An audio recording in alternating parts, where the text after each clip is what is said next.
Camino para makipag-uusap ng kapayapaan kay General Otis. Pinaglalaroan lang nila tayo. Ang balita ay may paparating pang 7,000 sundalo na magpapalakas sa kanilang puwersa. Sir. Tingnan nyo, tama si General Luna. Kailangan na tayong kumilos! Kaaway din ng Espanya ang Amerika. Ang kaaway ng aking mga kaaway, tuturing kong kaibigan. Inalaban ng Amerika ang Espanya sa Cuba. Sinakop ba nila ang Cuba? Hindi. Tinulungan pa nila ang mga Cubano na sipain ng Espanyol.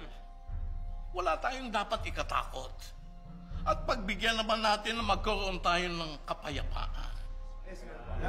Un maricon. Muy bien, señor Paterno. Walang umiiral na mag-isa, Joven. Lahat ng mga nauna sa atin, inialay nila ang buhay nila para sa kalayaan. Kung Espanya talaga ang kalaban ng mga Amerikano, bakit hindi sila makiisa sa atin? Bakit pinipigilan nila tayong pumasok sa Intramuros?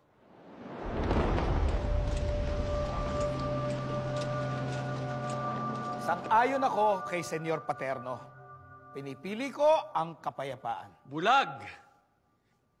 Sa halip na nandito tayo ngayon mga nakaupo, nandun sana tayo sa labas nangangalap ng armas. Humuhukay ng trinsera, tinuturuan ng ating mga kababayan para lumaban. Huwag kayong maniwala sa matatamis na salita ng mga Amerikano! Walang puwang ang bulag sa gabinete na ito!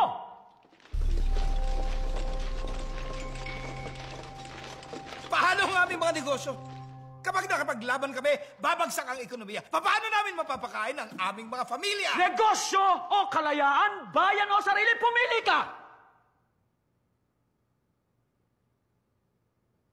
Kilala kita! Kasali ka sa gobyerno sibil ng Kastila at ng mga nibang Espanya, lumipat ka agad ng bakod at ngayong tayo naman ang mga nganib, makikisiping ka naman sa bandila ng Amerika. Tigil ka nga. Lahat tayo may interes. Tao lamang tayo. Ay, paano ninyo nasisikmurang pag-usapan ng negosyo kung mangalipin tayo sa sarili nating bayan? Minamahal ko rin ang ating bayan. Kandehadas! Sa ngayon ay kakampi natin ng Amerika. Nangako sila sa akin sa Hong Kong. Gagawin ng Amerika ang lahat. Maunahan lamang niya ang ibang mga bansa na may pagnanasa sa Pilipinas. Get ready. We'll begin in an hour.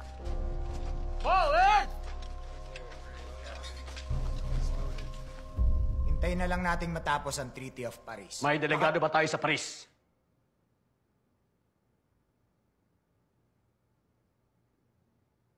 O kahit tagapagbasid man lamang.